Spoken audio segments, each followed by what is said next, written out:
Sampai ke rumus ya, lihat polanya aja. Ini meter ya, ini juga meter. Ini 1 tahu-tahu jadi 6, diapain? Dikali 6 dikali 6. Ya udah, berarti ini juga tinggal dikali 6 aja. 1,5 dikali 6.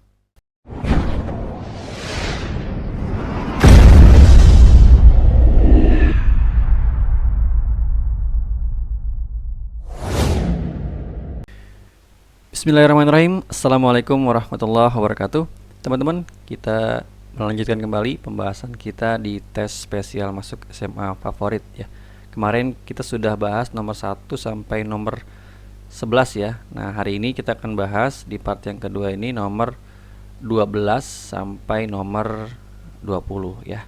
Buat teman-teman yang belum nonton part pertama, nanti bisa dicek di link deskripsi ya.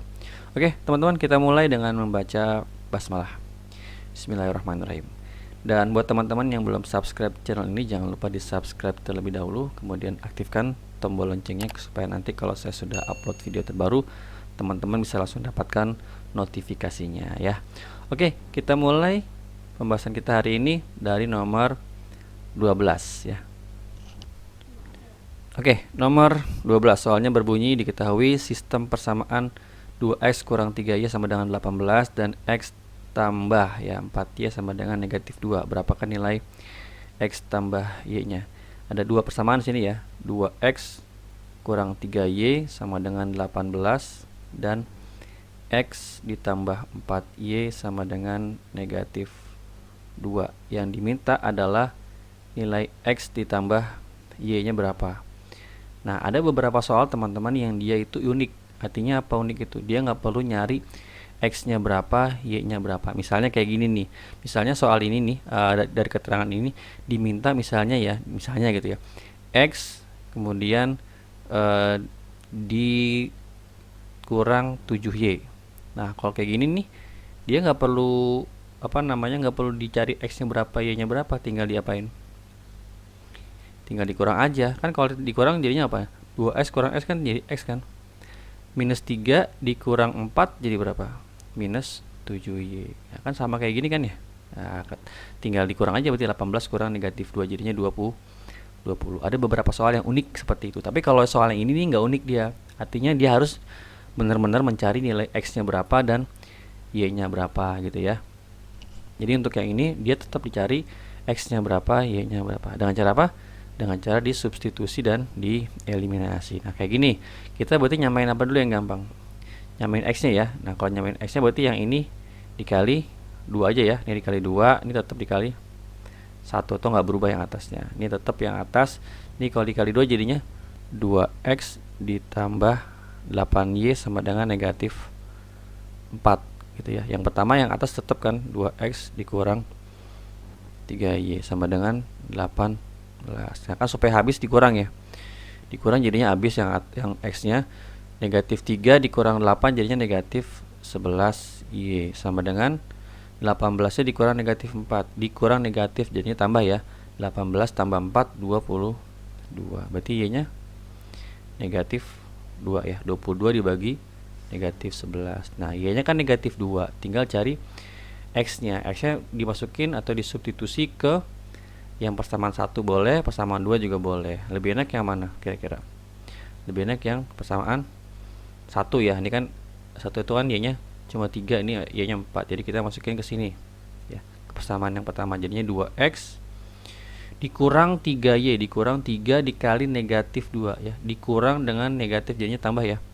Tambah 3 kali 2 jadi 6. 6 sama dengan 18. Berarti 2x sama dengan 18 nya dikurang 6 12.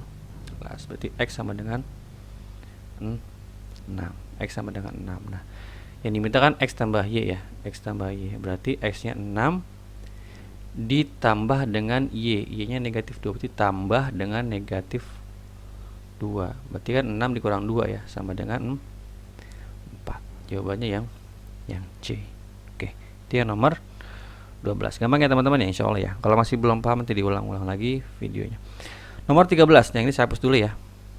Nomor 13, Ali mengendarai sepeda yang panjang jari-jari rodanya 28 cm. Ini R-nya nih 28. Jika roda sepeda berputar 80 kali, jarak yang ditempuh adalah berapa? Nah, ini konsep nih. Makanya kenapa kita kalau di motor atau di mobil itu bisa ketahuan jarak yang sudah ditempuh berapa. Itu dilihat dari perputaran roda yang sudah berputar gitu aja gitu ya. Jadi caranya hitung dulu kelilingnya teman-teman. Hitung dulu keliling, KLL tuh keliling ya. Keliling lingkarannya berarti rumusnya apa? V kali D ya, atau 2 kali V kali R juga boleh. V kali D. Sekarang V-nya berapa kita pakainya? Ada keterangannya di sini nih, 20/27, berarti 22 per 7 kali D diameter. Diameter itu kan 2 kali jari-jari ya, berarti dikali 2 kali 28, 56. Coret jadi 8. 22 dikali 8 berapa? 2 kali 8 16. 2 kali 8 16 set gitu, 16. Jadinya 176. Dan dia berputar sebanyak 80 kali, berputar sebanyak 80 kali. Berarti ntar yang ini 176-nya kita kalikan dengan 80. Yuk, 176 kali 8 dulu ya. 1 kali 8 8. 7 kali 8 56 gitu ya. 6 kali 8 48.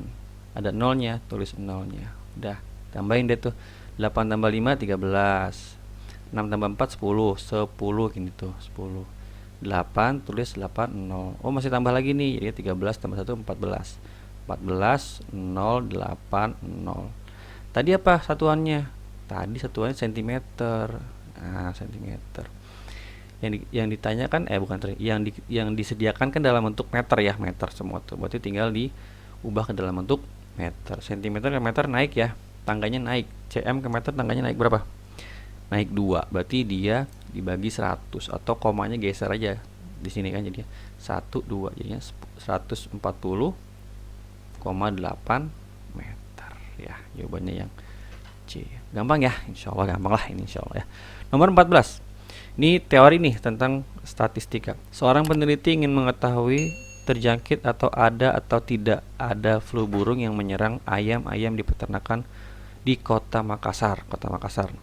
Untuk itu, ia memeriksa 10 ekor ayam di masing-masing peternakan yang ada di Kota Makassar. 10 ekor ayam di masing-masing peternakan yang ada di Kota Makassar. Populasi penelitian tersebut adalah apa, teman-teman? Populasi itu artinya apa? Ruang lingkup yang paling besar gitu ya. Ruang lingkup yang paling besar berarti apa? Yang Makassar. Tapi walaupun yang dicek itu adalah 10 ekor ayam di masing-masing peternakan. Berarti ini 10 ekornya ini adalah di masing-masing ya, di masing-masing peternakan. Ini adalah namanya apa? Namanya sampel ya, sampelnya. Tapi kalau populasinya adalah seluruh ayam ya, seluruh ayam yang ada di peternakan di Kota Makassar. Jawabannya yang C gitu ya. Kalau 10 ekor ayam ini adalah sampelnya. Kan nggak mungkin dong diambil semuanya, kelamaan waktunya, dibuat sampel kayak gitu ya. Oke, gampang ya insyaallah. Nomor 15. Tabel berikut menunjukkan nilai ulangan matematika dari sekelompok siswa. Median dari nilai ulangan matematika tersebut adalah berapa? Median itu apa?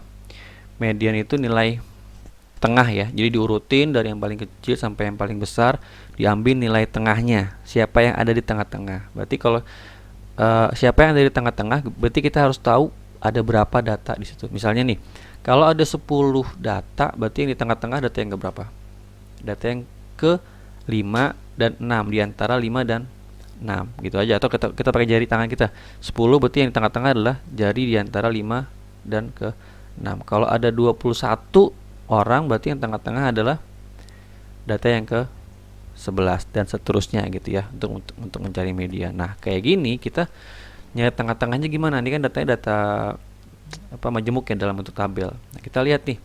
Yang nilai 4 ada 3 ya. Berarti di sini baru 3 orang pertama, teman-teman. 3 orang pertama nih. Nanti kita buat sini tambahan namanya F-kum ya, frekuensi kumulatif. Ini ada 3 orang pertama nilainya 4 ya. Kemudian ada 8 orang yang nilainya 5. Artinya apa? Artinya anak yang keempat sampai anak yang keberapa? Tinggal tambahin aja. 3 tambah 8 11. Berarti ini anak yang keempat ya, setelah 3 kan 4 ya. Anak yang keempat sampai anak yang ke-11 nilainya nilainya 5. Terus yang ini tambahin lagi 11 tambah 10 21. Artinya apa? Anak yang ke-12 sampai anak yang ke-21 nilainya 6. Paham ya teman-teman ya? Terus diapain lagi?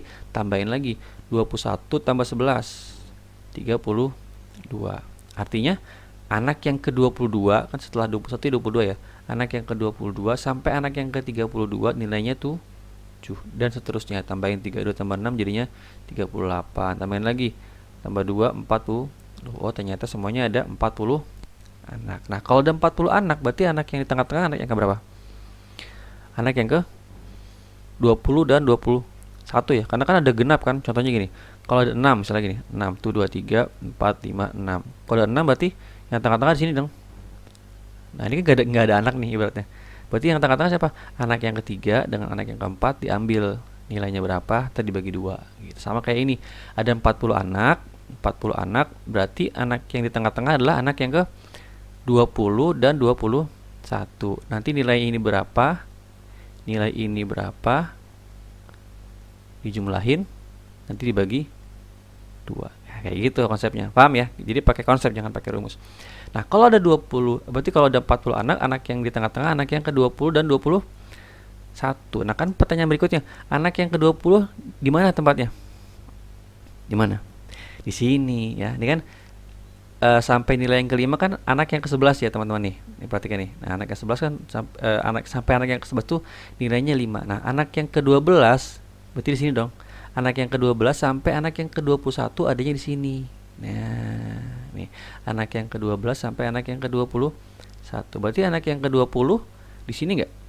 Di sini juga. Anak yang ke-21 di sini juga. Berarti anak yang ke-20 dan anak yang ke-21 nilainya dua-duanya 6. Udah ketahuan gitu. Nilainya berarti 6. Paham ya konsepnya ya? Insyaallah ya. Kalau masih belum paham diulang-ulang atau tanya di komentar aja nanti ya. Lanjut nomor ke 16. Nah, nomor 16 saya skip dulu ya karena nanti ada yang akan saya bahas di sini. Ini soalnya salah ya, ada kesalahan di situ. Nanti kita akan bahas. Sekarang kita lompat ke nomor 17 dulu. 17 A double aksen ya. A double aksen ini adalah bayangan titik A 3,5 oleh rotasi sebesar 90 derajat berlawanan arah jarum jam dengan pusat O 0,0 dan dilanjutkan oleh refleksi terhadap garis Y sama dengan negatif X. Koordinat titik A aksennya A double aksennya berapa? Jadi dia dua kali transformasi geometrik. Yang pertama rotasi, yang kedua refleksi. Masih ingat ya teman-teman caranya? Masih ingat ya insyaallah ya. Nomor 17 itu di sini 17. Nah, kita kalau nggak hafal rumusnya pakai aja gambar dulu. Kayak gambar nih. Pakai gambar di sini. A aksen adalah bayangan titik A 3,5. Kalau kita nggak ini ya kira-kira aja 3,5 ini misalnya 3 5 nya sini. Nah, berarti di sini 3,5 nya. Nah, ini 3,5. Terus diapain? Dirotasi sebesar 90 derajat berlawanan arah jarum jam. Berarti kemana? Kalau 90 derajat itu dia siku-siku teman-teman. Begini. 90 berarti gini. Set ya. Berlawanan arah jarum jam, berarti ke arah kiri gitu ya, ke arah sini. Berlawanan arah jarum 90 derajat berarti siku-siku. Nah, ini kan panjangnya ini lebih pendek dibanding yang ke atas. Berarti kalau ini yang lebih panjang dibanding yang ini ya. Nah, berarti berapa dong? Ini berarti negatif 5.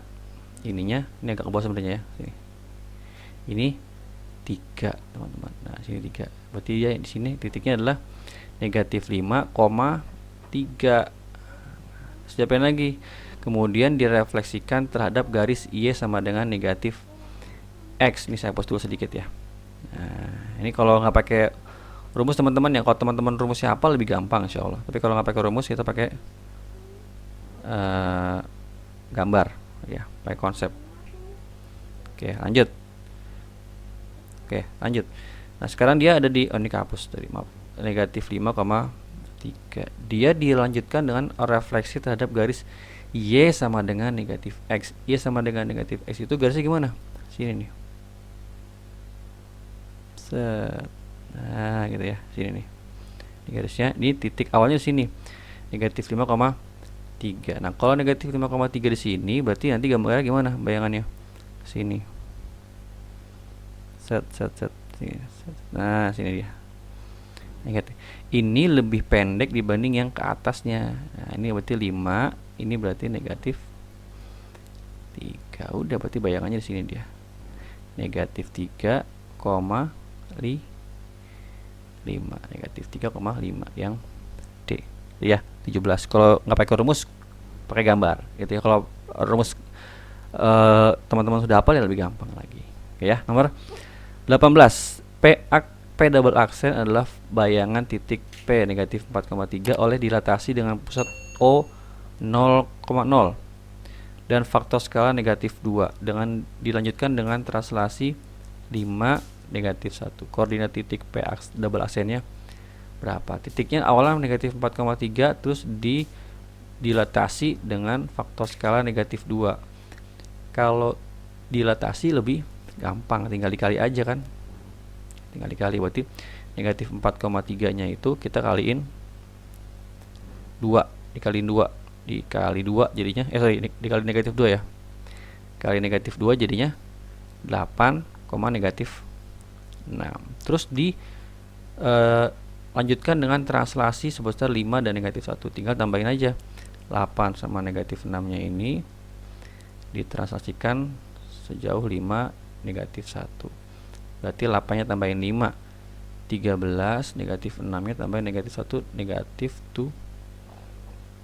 13, negatif 7 yang C ya. Nomor 19. Tinggi sebuah tiang besi 1,5 meter mempunyai panjang bayangan 1 meter. Pada saat yang sama panjang bayangan tiang bendera 6 meter. Tinggi tiang benderanya berapa? Nah, ini apa? Sebangunan ya. Ada bendera sama tadi tiang bendera sama tiang besi ya. Tiang besinya misalkan ini. Tinggi sebuah tiang besi misalkan ini tiang besinya ini 1,5 meter. 1,5 meter mempunyai panjang bayangan 1 meter. Ini berarti kurang banyak sini. Set. Nah, panjang bayangan 1 meter sini misalnya. Nah, ini bikinnya segitiga langsung set. Nah, ini 1 meter. Ini yang tiang besi. Pada saat yang sama panjang bayangan tiang bendera, Nah, ini bayangannya nih yang diketahui yang kedua, hati-hati jadinya. Ini 6 meter. Nah, tingginya berapa gitu. Jadi keterangannya hati-hati jangan sampai terbalik. Nah, ini berapa? Ini yang tiang besi, ini yang tiang bendera. Nggak usah pakai rumus ya, lihat polanya aja. Ini meter ya, ini juga meter. Ini 1 tahu-tahu jadi 6, diapain? Dikali 6 dikali 6. Ya udah, berarti ini juga tinggal dikali 6 aja. 1,5 dikali 6 9 meter. Udah ketemu 9 meter gitu ya. Nggak usah pakai rumus. Oke. Lanjut nomor 20. Ini saya hapus dulu ya. Nomor 20 agak butuh tempat nih. Ini ada gambar, diketahui panjang EA. EA mana ya? EA itu 18, ini 18. Kemudian EB-nya EB 3, terus EC-nya 9, EC-nya 9. Panjang garis ED yang ini berapa? Gitu ya. Nah, ini gimana caranya? Kita buat aja sebagai tambahan sini garis sama yang mana? Sama yang ini nih. Nah, jadi apa nih? Jadi gambarnya sudut apa namanya? Sudut pusat dan sudut keliling. Yang mana yang sudut keliling, mana yang sudut pusat? Lihat sini. Yang sudut BAC yang ini nih. BAC nih yang ini, BAC ya. Nah, BAC sama sudut BDC sama nggak? Sama ya. BAC sama BDC sama nih. Nah, ini nih. Sama dia karena menghadap busur yang sama, yaitu busur BC. BAC, BDC sama menghadap busur BC. Makanya dia sama besarnya. Sama yang mana lagi? Ini DCA, yang ini DCA sebelah sini ya, saya silang tuh. DCA sama yang DBA. Ini agak mengganggu ya, saya ganti aja ya teman-teman ya. Angkanya saya hapus aja nih, 38 sama 19 nya agak mengganggu. Nah, ini saya hapus, ini saya hapus, ini saya hapus. Nah, sekarang tinggal yang gambar-gambar sudutnya. Nah, tadi gimana keterangannya? Yang B, sorry mana tadi, yang DBA sama DCA ya. DBA DCA sama-sama menghadap busur DA. Berarti dia ini X, ini juga X. Oh, ternyata sudah ada sudut yang ditandain ini akan sama dengan ini sama dengan ini. Berarti ini yang apa, standnya kotak aja gini ya. Nah, ini sama dengan ini dong. Nah, ini udah. Berarti dia apa? Dia dua segitiga yang sebangun ya. Saya pindahin ke sini gambarnya. Saya pindahin ke sini gambarnya, misalkan yang ini dulu. Nah, yang ini yang E B D. Nah, terus saya buat lagi yang mirip kayak gini ya, cuma lebih besar. Set set set, tinggal segitiga siku-siku ya, tapi dia kayak gini lah. Nah, sekarang lihat tandanya nih, ini kan tandanya yang D itu bulat, yang B itu X gitu ya. Yang ini kotak. Nah, cari yang modelnya gitu juga, bulat X kotak. Yang bulat mana nih? Yang bulat itu A kan? Nah, ini. Yang bulat tuh A. Yang X mana? Yang X tuh C. Berarti ini C. X. Berarti yang ini yang kotak adalah yang E. Gitu. Udah. Masukin di angkanya tadi. Tadi angkanya adalah EA. EA yang ini ya. Ini 18. Ini 18, mana lagi? EB. EB itu 3. 3 di sini. Sama EC. EC itu 9. Nah, yang diminta apa? ED. ED berarti yang bawah. Ini berapa? Udah pakai ke sebangunan kan? Ini dan modelnya pakai pola aja. Ini 3 nih. Ini 9. Berarti berapa kalinya? Berarti tinggal dikali 3. Tinggal dikali 3. Nah, ini juga berarti dikali 3. Nah, kalau dikali 3 jadi 18. Berarti ini berapa dong? 6. Udah selesai gitu ya teman-teman. Gampang ya? Insya Allah gampang. Oke, sekarang kita kembali ke nomor yang tadi tuh yang belum kita bahas, yang nomor 16 ya. Ini berarti yang nomor 17 sama 18 saya hapus. Nah, ini kenapa saya taruh di belakang untuk dibahas, karena ini ada kesalahan. Karena kalau kita hitung dia nggak ketemu jawabannya ya. Keterangannya apa sini? Luas selimut tabung tanpa tutup. Luas selimut tabung tanpa tutup. Ya, berarti tabung selimutnya aja tanpa tutup, berarti dia sama dengan luas selimut aja gitu ya. Berarti luas selimut apa rumusnya?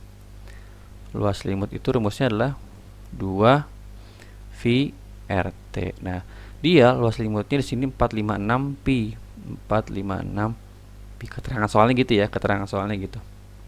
Dan perbandingan tinggi dan jari-jari tabungnya 2:1. Berarti tingginya itu 2 kalinya R. Paham ya? Tinggi dan jari-jari itu 2:1. Berarti tinggi itu 2 kalinya R. Berarti gitu ya. Nah, kita masukin deh di sini. 2 VRT berarti 2 V R kali T. Nah, tadi kan T-nya 2 kali R, berarti dikali dengan 2 R. Dia sama dengan 456 pi. Nah, ini kan 456 pi itu artinya 456 dikali V. Ini juga perkalian semua. Nah, kalau bentuknya perkalian semua, berarti boleh dicoret kalau ada yang sama. Mana yang sama? Pi-nya. Nah, pi-nya kita buang aja. Tinggal berapa? Tinggal ini 2R kali 2R jadinya 4R kuadrat sama dengan 456. Nah, ini kan R kuadratnya 4R kuadrat. Berarti kalau R kuadratnya tinggal dibagi 4 dari 456-nya ini. Nah, 456 kalau dibagi 4 berapa? 114 ya. 114. Tapi itu R kuadrat, berarti R-nya berapa dong? Akar dari 114. Nah, kalau R-nya akar 114, berarti T-nya berapa? Tadi tuh. T-nya 2 kali R, berarti T-nya sama dengan 2 kali R. 2 kali akar 114. Yang diminta apa? Yang diminta volume tabung. Volume tabung itu rumusnya apa? Volume tabung rumusnya adalah V R kuadrat kali T ya.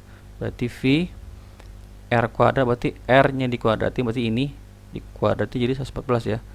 114 dikali T. T-nya itu 2 kali akar 114. Nah, jadinya berapa? 228 akar 114 pi. Ada nggak jawabannya sini? Jawabannya nggak ada. Nah, ini makanya saya taruh belakang karena dia jawabannya nggak ada ya. Kalaupun dicari ini bukan luas selimut, artinya luas, misalkan ini kan ini bukan luas selimut tapi luas permukaan tanpa tutup, tetap saya sudah coba nggak ketemu jawabannya ya, nggak ketemu jawabannya, berarti dia, kesimpulan saya ya, ini dia salah nulis, salah ketik soalnya ya. Jadi ini saya hapus ya teman-teman ya, ini saya hapus. Nah, terus gimana kesalahannya? Nah, kalau menurut saya setelah dicek itu kemungkinan nih salahnya di sini nih. Ini bukan 456 tapi 256. Jadi luas selimutnya itu kan, luas selimut itu kan 2 VRT ya. Nah, kemungkinan ini dia bukan 456 tapi 256. Karena itu yang paling umum ya, 256. Kan tadi katanya T sama dengan 2R ya. Sama dengan 2R. Berarti tadi ini 2 VR kali T itu 2R kali 2R sama dengan 256 V. Nanti kalau kita coret V-nya, coret V-nya tinggal 2R kali 2R 4R kuadrat sama dengan 256. Berarti R kuadratnya 256 nya dibagi 4 berapa? 256 bagi 4 64. Itu R kuadratnya. Berarti R nya berapa dong? R nya 8 akarnya gitu ya. Tadi kan T nya 2 kali R, berarti T nya sama dengan 2 kali R, berarti 16. Nah kalau gini, kalau kita masukin ke volume tabung, yang rumusnya adalah VR kuadrat T, berarti V kali R kuadrat berarti 64 ya, dikali 16. Kita hitung 64 kali 16 gimana di sini ya, 64 kali 16 gimana cara ngitungnya? 6 kali 1 6 silang, 6 kali 6 36, 1 kali 4 ya, jadi silang 6 kali 6 36, 1 kali 4 36 tambah 4 40, 6 kali 4 24, gabungin 6 tambah 4 10, 0 tambah 2 2, 4, 1024 pi. Nah kalau kayak gini jawabannya ada nih tuh ya, jawabannya yang D, dengan catatan dia salah tulis, ini 256 ya teman-teman ya, makanya ini saya taruh di pembahasan yang paling belakang ini. Oke, itu pembahasan di part kedua ini, nomor 12 sampai nomor 20. Semoga bermanfaat buat teman-teman yang ingin mempersiapkan diri masuk ke SMA negeri nanti ya. Kapan ya, tergantung waktunya dari masing-masing sekolah ya. Semoga bermanfaat. Kurang lebihnya mohon maaf jika ada kekurangan kata maupun penjelasan yang kurang dimengerti. Terima kasih. Barakallahu fikum. Subhanakallahumma wa bihamdika asyhadu an la ilaha illa anta astaghfiruka wa atubu ilaik. Assalamualaikum warahmatullahi wabarakatuh.